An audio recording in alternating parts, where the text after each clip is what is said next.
వచ్చే ఏడాది జరిగే మేడారం జాతర కోసం తెలంగాణ ప్రభుత్వం అన్ని ఏర్పాట్లు చేసింది.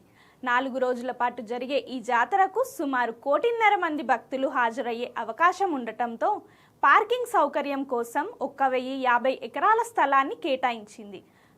49 చోట్ల పార్కింగ్ చేసేందుకు అనువుగా ఉన్నట్టుగా గుర్తించింది. అదేవిధంగా సుమారు 12,000 మంది పోలీసులను కూడా బందోబస్తు కోసం వినియోగించుకోనున్నది. 150 కోట్ల రూపాయలతో అభివృద్ధి పనులు చేపడుతున్నారు. తెలుగు రాష్ట్రాల నుంచే కాకుండా చుట్టుపక్కల ప్రాంతాల నుంచి కూడా పెద్ద సంఖ్యలో భక్తులు హాజరవుతారు. ఈ జాతరను తెలంగాణ అధికారికంగా గుర్తించడంతో పాటు ప్రచారం కూడా నిర్వహించడమే ఇందుకు కారణం.